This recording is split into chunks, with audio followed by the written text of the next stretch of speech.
Gran honor para mí presentarles al doctor Ricardo Martínez Zubieta, intensivista de altos vuelos. Ricardo Martínez Zubieta, actualmente director médico del Hospital El Español, y quien por cierto hizo terapia intensiva aquí en El Español y después estuvo en el instituto como jefe por un buen tiempo hasta que se regresó a su casa. Bienvenido, Ricardo, y te agradezco.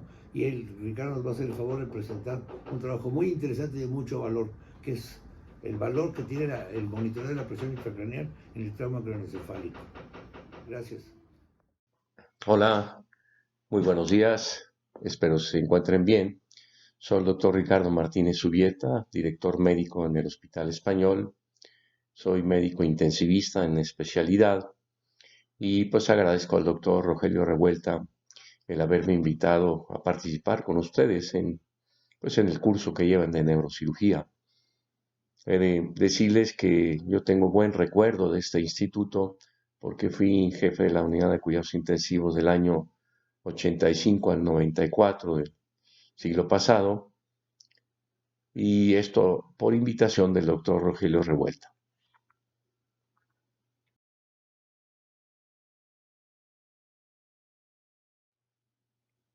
Bien, vamos a nosotros revisar este tema de la importancia del monitoreo de la presión intracraneal en trauma craneoencefálico, y estos son los objetivos que yo pretendo cubrir con ustedes: la introducción e importancia de este aspecto, la patofisiología y el monitoreo, y pues un poquito mencionaré lo que es la microdiálisis cerebral. Introducción. Bueno, veamos la importancia que tiene esta patología. Es la primera causa de mortalidad y morbilidad en población joven en el mundo. La incidencia puede ir de 19 por cada 100.000 traumatismos craneoencefálicos moderados al año y de alrededor de 12 por cada 100.000 traumatismos craneoencefálicos severos al año. En el mundo se han calculado más o menos unos 50 millones de personas que han sufrido un traumatismo craneoencefálico, y se dice que aproximadamente la mitad de la población mundial tendrá un episodio de un traumatismo craneoencefálico en su vida, leve, moderado o grave, desafortunadamente. En el Reino Unido es la mayor causa de mortalidad y discapacidad en personas de menos de 40 años, y se entiende eso porque pues es la gente más productiva la que más sale a trabajar, y pues accidentes de tráfico, accidentes industriales o en países como nosotros con muy importante inseguridad, pues se presenta este tipo de problemas. También tiene mayor tasa de mortalidad en países de mediano y bajo ingreso. Y vean ustedes, los costos globales pueden alcanzar los 400 billones de dólares. Es una cifra impresionante. La causa más frecuente, ya mencioné algo, accidentes de tráfico. Y en China, pues se han reportado hasta más de 55 millones de personas con un traumatismo craneoencefálico moderado severo en esos años. Tiene, como ya también mencioné, una relación con la industrialización, accidentes de tráfico y el traumatismo craneoencefálico.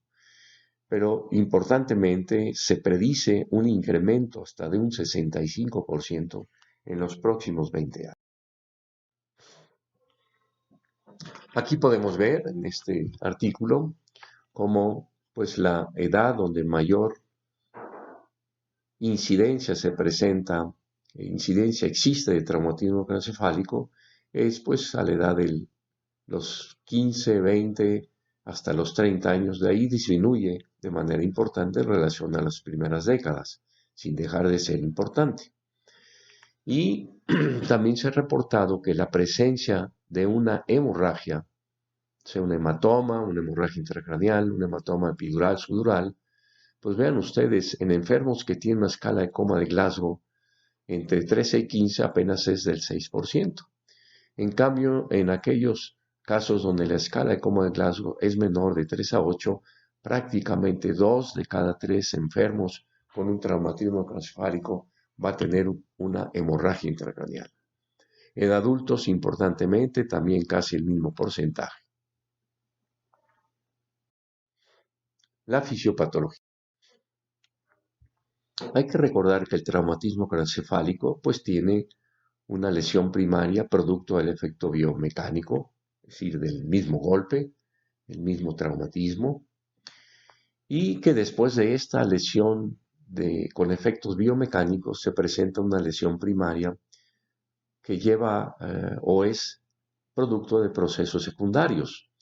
Esto es a nivel celular por acumulación de calcio, de sodio, de agua intracelular, por presencia de aminoácidos como el glutamato, de ácidos grasos libres como tromboxanos, prostaglandinas, y también estos llevan a producción de radicales libres de oxígeno y a otras sustancias como calpaínas y citoquinas, que son pues sustancias inflamatorias.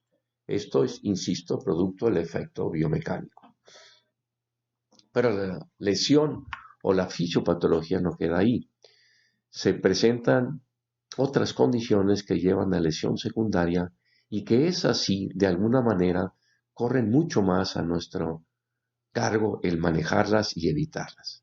Por ejemplo, la disminución de la presión arterial, tanto el exceso de oxígeno como la hipoxia, el aumento de la temperatura, la fiebre puede causar una lesión secundaria mucho más grave, aumento o disminución de la presión parcial de CO2 y alteraciones electrolíticas como hipoglicemia o hiperglicemia, aumento en el pH o disminución del mismo, es decir, alcalosis o acidosis y finalmente también la caída de la hemoglobina en aquellos casos donde existe o coexiste el traumatismo craneoencefálico con lesiones en otra parte del cuerpo que llevan a pérdidas importantes de sangre.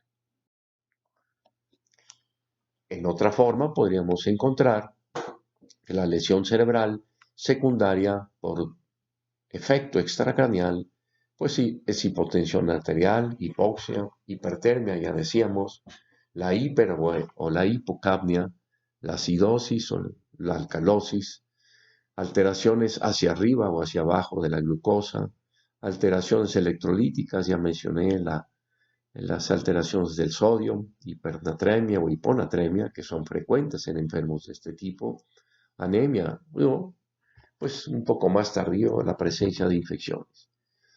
Y lesión cerebral secundaria por problemas intracraneales propiamente dichos, la hipertensión intracraneal, lesiones en masa, edema cerebral, hidrocefalia, también infecciones, o que el enfermo desarrolle convulsiones que también compromete la sobrevida de las neuronas, o alteraciones globales y regionales del flujo sanguíneo cerebral.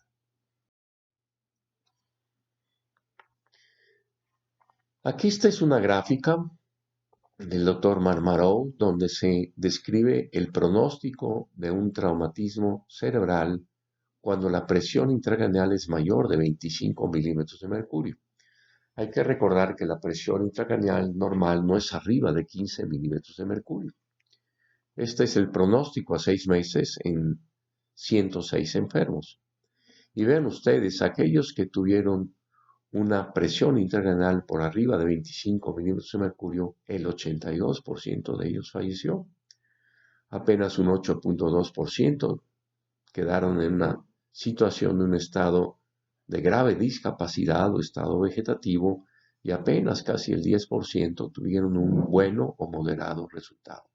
Entonces la presión intracraneal es una condición que nosotros tenemos obligadamente que vigilar, que monitorizar y dar un tratamiento de acuerdo a la cifra que esté presentando el enfermo. Perdón. Este es otro ejemplo de lo que tiene la influencia del edema cerebral que puede incrementar la presión intracraneal en la sobrevida por un traumatismo craneoencefálico. Nuevamente es un estudio un poco viejo, pero es muy revelador. Aquellos que tuvieron mucho menos edema cerebral, vean ustedes, la sobrevida fue notablemente diferente contra aquellos que desarrollaron un edema cerebral, con una P muy significativa. Este es diagnóstico por tomografía, no es en aquellos enfermos que se tuvo monitoreo de la presión intracraneal. Pero indudablemente el desarrollo del edema cerebral que puede condicionar hipertensión intracraneal puede ser una condición necesaria a vigilar. Otra información muy importante y en relación a lo que mencionábamos antes del efecto que pueden tener situaciones extracraneales en el resultado de los enfermos. Aquí tenemos 3 grupos de enfermos con un resultado bueno moderado, con una condición de severidad en su estado neurológico, o aquellos que quedaron en estado vegetativo o fallecieron. Los enfermos que tuvieron una presión arterial normal siempre tuvieron un pronóstico mucho mejor, con un resultado bueno o moderado. En cambio, en aquellos que ya tuvieron una presión arterial inicial baja, se incrementó el número de enfermos en el grupo de estado vegetativo o fallecido. Pero si estuvieron hipotensos durante mucho tiempo, sobre todo en fases avanzadas del traumatismo craneoencefálico, el incremento en el porcentaje de enfermos con estado vegetativo fallecido fue importante. Y no se diga cuando la presión arterial siempre estuvo baja desde el inicio e incluso de forma tardía, donde casi el 80% de ellos tuvieron un pronóstico malo con estado vegetativo como resultado o fallecieron. Este es otro trabajo muy interesante donde se analizó el efecto que puede tener cuando nosotros hacemos hiperventilación en los enfermos que tienen incremento de la presión intracraneal secundaria a un traumatismo craneoencefálico y en algunas otras condiciones neurológicas. Hay que recordar que la hiperventilación se ha manejado como una medida terapéutica, pero que debe ser por periodos muy cortos y pensar muy bien si nosotros la vamos a usar. Aquí existen 2 grupos, el grupo hipoventilación, más que hipoventilación, normoventilación, y el grupo hiperventilación. Se puede observar que en el grupo que no se hiperventiló, la presión de oxígeno tisular cerebral, que fue basal, se incrementó de manera importante, y este es un dato, un indicador de una mejor evolución. Es decir, este grupo no se hiperventiló. En cambio, el grupo que sí se hiperventiló, la basal de 12.1 milímetros de mercurio de presión tisular de oxígeno cayó de manera importante, y esto significa hipoxia tisular o hipoxia neuronal. Esto pues lleva a un pronóstico mucho más sombrío en los enfermos. En conclusión, habría que considerar muy bien cuándo hay que hiperventilar a los enfermos como una medida terapéutica cuando se incrementa la presión intracraneal en enfermos con traumatismo craneoencefálico. En este modelo en animales se puede observar cómo hay cambios en la permeabilidad de la barrera hematoencefálica a pequeñas y grandes moléculas, entre ellas pues sodio, agua, calcio, posterior a un traumatismo craneoencefálico. Se puede observar a los 15 minutos por lesión cómo se incrementa, insisto, el contenido ya de proteínas dentro del cerebro, y sobre todo lo que se presenta a las 24 horas poslesión. Estas proteínas, si es albúmina, por ejemplo, pues se acompaña de agua, y esto incrementa de manera importante el contenido de agua neuronal y un incremento en la posibilidad de hipertensión intracraneal por edema cerebral.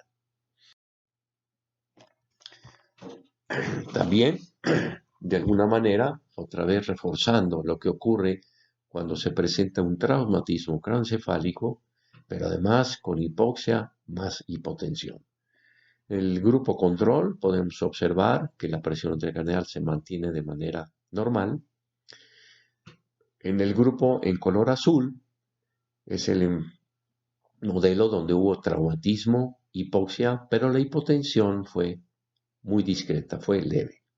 Un incremento de la presión intracraneal, pues más o menos apreciable, no tan significativa como el otro grupo en amarillo. En este grupo donde se presentó trauma, hipoxia más hipotensión severa, vean ustedes lo que ocurre a las horas, a las 4 horas, con un incremento de la presión intracraneal casi hasta 60 milímetros de mercurio. Esto da un pronóstico bastante sombrío en los enfermos y una muy elevada probabilidad de fallecer en muy poco tiempo. Nuevamente, una información importante en relación al contenido de agua dentro del cráneo, en este caso en un modelo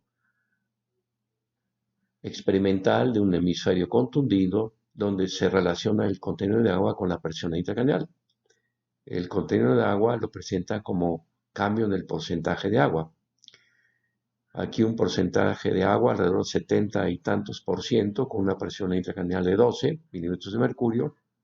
Conforme se incrementa el agua, en cambio de porcentaje hasta 80.5, la presión intracraneal se incrementó desde 12 hasta casi 28 milímetros de mercurio.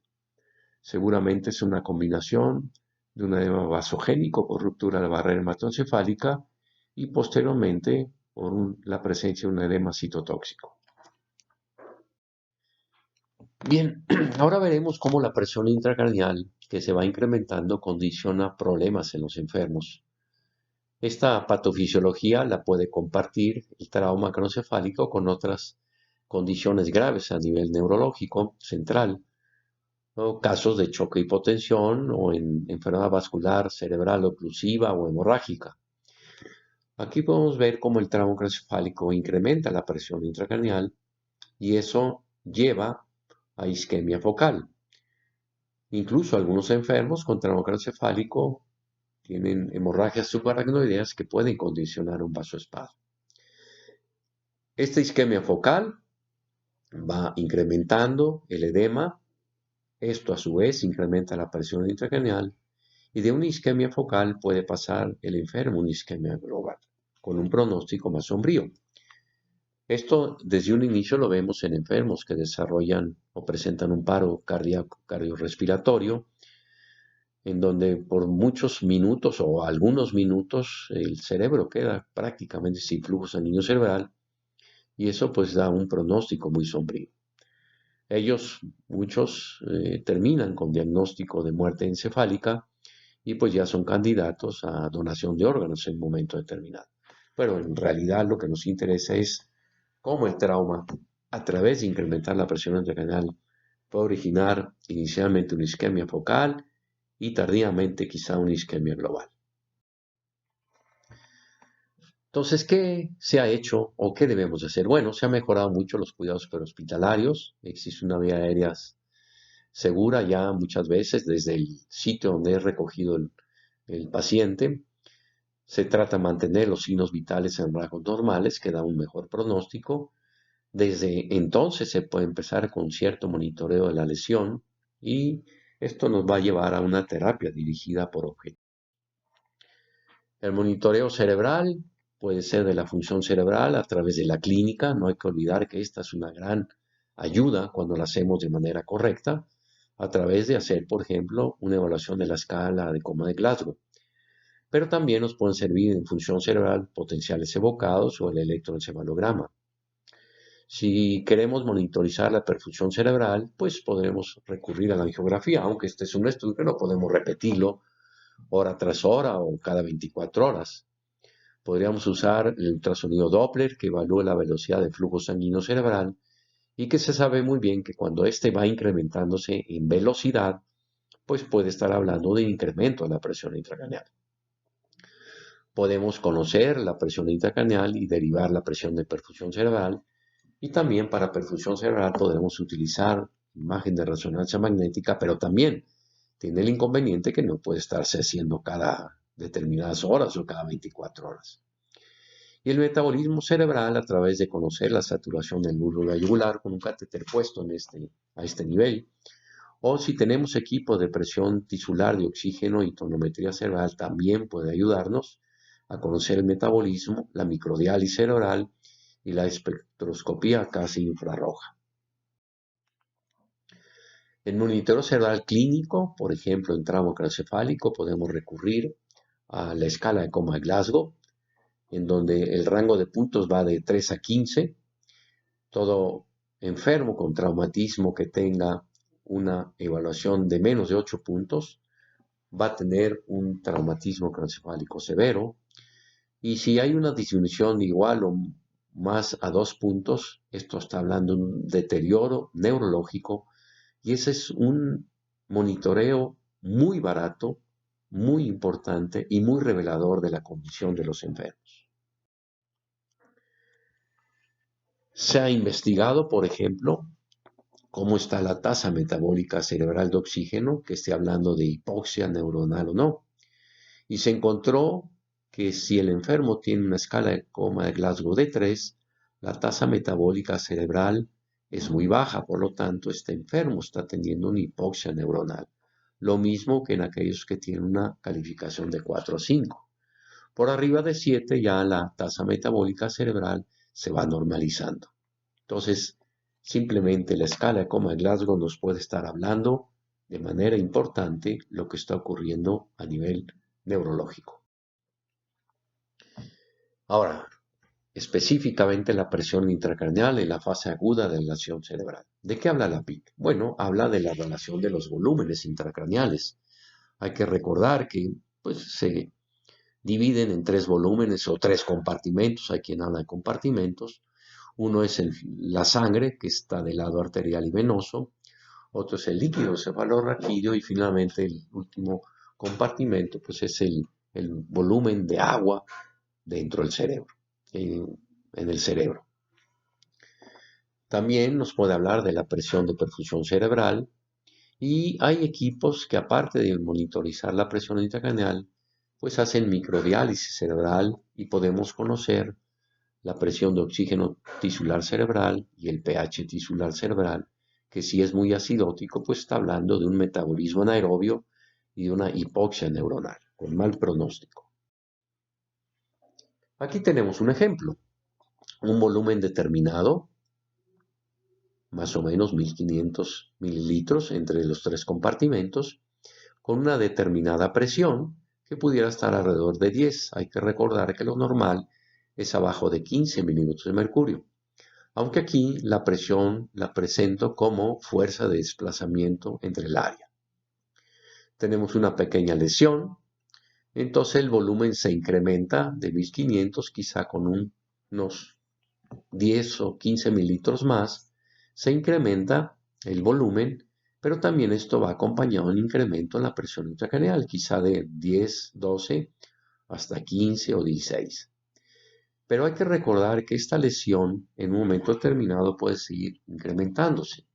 Aumenta de volumen y también empieza a formarse un edema alrededor de dicha lesión, el edema perilesional, que va a aumentar más el volumen, pero aunque este volumen sufra pequeños cambios, muy pequeños cambios, quizá ya no 20 mililitros, sino 5 mililitros, es suficiente para incrementar de manera muy importante la presión intracraneal. Esta es una condición donde podemos pensar que ya la complianza dentro del cráneo ha disminuido de manera importante y que cualquier pequeño incremento en el volumen se va a acompañar de grandes incrementos en la presión intracraneal. Estos son ejemplos, un trabajo donde se evaluó la hipertensión intracraneal y la presión de perfusión cerebral y su influencia sobre el deterioro neurológico y el pronóstico en enfermos con trauma craneoencefálico. Podemos observar, por ejemplo, que en la presión intracraneal que era menos de 20, pues el riesgo relativo de desarrollar un mal pronóstico fue notablemente menor, con una P significante. En cambio, aquellos enfermos que tuvieron una presión intracraneal igual o más de 25 mililitros de mercurio, ven ustedes un riesgo relativo de un mal resultado, un deterioro neurológico de 3.0 veces más. La presión de perfusión cerebral en este trabajo no fue significante.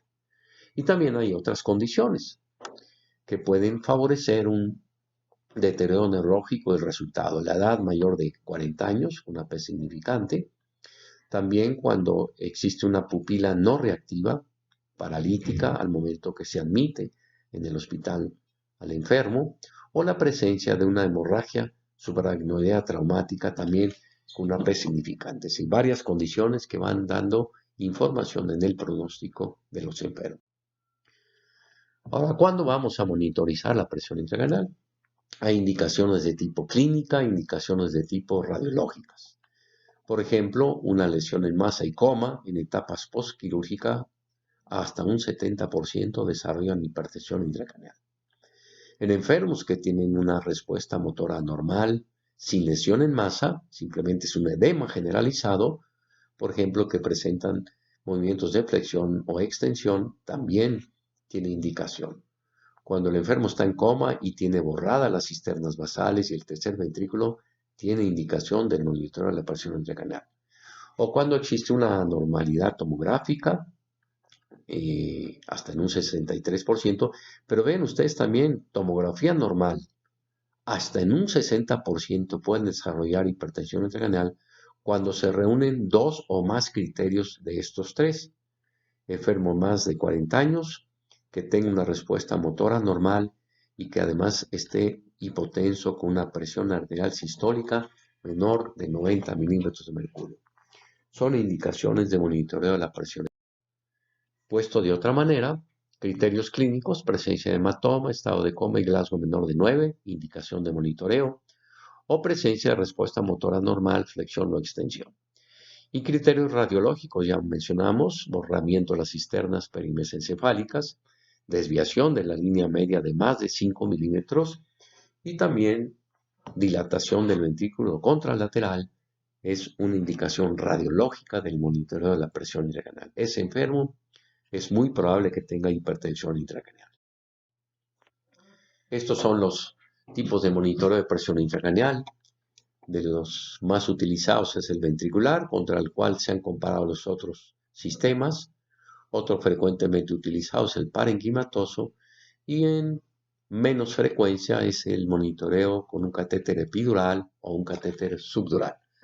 Insisto, el más utilizado es el ventricular porque además tiene la ventaja de que si se incrementa la presión intracraneal de manera regulada y de manera correcta se puede retirar líquido cefalorraquídeo que ayuda al control de la presión intracraneal. Esto es lo que vamos a observar en el monitor cuando hacemos monitoreo de la presión intracraneal. Una curva normal es aquella que presenta la onda P número 1, que es la onda percutiva, es decir, depende del latido arterial, que es de mayor amplitud que el resto de las ondas. La P número 2, que habla de la compliancia cerebral, o le llaman onda corriente. Y por último, veríamos la P número 3, aunque se pueden observar otras ondas, que corresponde al cierre de la válvula aórtica. Si nosotros esta morfología cambia a este tipo de morfología, es muy probable que el enfermo esté teniendo hipertensión intracraneal. Cuando la amplitud de la onda P número 2 es mayor que la P número 1, nos debe hacer sospechar de incremento de la presión intracraneal y ese enfermo está en posibilidades de deteriorarse mucho más intensamente. Por eso, el monitoreo nos avisará con tiempo quizá suficiente para actuar de acuerdo a lo que estamos viendo. Este es un ejemplo de un enfermo que tuvimos aquí en el Hospital Español. Este es el trazo electrocardiográfico, el trazo de la presión arterial sistémica, una presión arterial sistólica elevada y el monitoreo de la presión intracraneal de 22. El equipo saca automáticamente la relación de la presión de perfusión cerebral. La curva de ETCO2, es decir, del CO2 al final de la expiración, y este enfermo tenía una presión intracraneal 22, con la cabecera a menos de 10. Se subió la cabecera a más de 30 sin hiperventilar y la presión intracraneal disminuyó discretamente, pero puede ser en algunas ocasiones de manera significativa, bajó a 20. Y después hicimos una maniobra de hiperventilación y logramos bajar la presión intracraneal un poco más. Esto seguramente bajó más en el transcurso del tiempo, pero hay que recordar que la hiperventilación no es una medida o maniobra que hagamos frecuentemente y debe hacerse por periodos muy cortos. Aquí algunos resultados de un estudio donde analizaron el uso del monitoreo de la presión intracraneal y lo pusieron como centro agresivo contra centros que no utilizan tanto el monitoreo de la presión intracraneal. El monitoreo, pues indudablemente fue mucho mayor en centros agresivos, con una P significante. La consulta al neurocirujano también fue mucho más frecuente cuando se tenía monitoreo de la presión intracraneal. La hiperventilación también fue notablemente más utilizada Y vean ustedes también, el número de tomografías se incrementó en estos centros porque observaban que la presión intracraneal persistía elevada a pesar del tratamiento. Entonces decidí hacer una tomografía. ¿Tiene limitaciones el monitor de la presión intracraneal? Claro que sí. Es invasivo y requiere para su colocación de un riguroso entrenamiento. Es decir, esto hay que estar entrenado para colocar un catéter, sobre todo si es un catéter que queda dentro de, ¿cómo se llama? Donde podamos sacar líquidos de valor aquí, de los ventrículos. Hay distintas recomendaciones sobre presión intracraneal y presión de perfusión cerebral. Hay estudios que hablan que el monitoreo no ha cambiado el pronóstico de los enfermos. También recordar que la presión de perfusión cerebral no es equivalente a flujo sanguíneo cerebral. Hemos tenido enfermos con buena presión de perfusión cerebral, pero que tienen un flujo sanguíneo cerebral disminuido. Y que las necesidades oxidativas cerebrales no son intrínsecas a la presión intracraneal.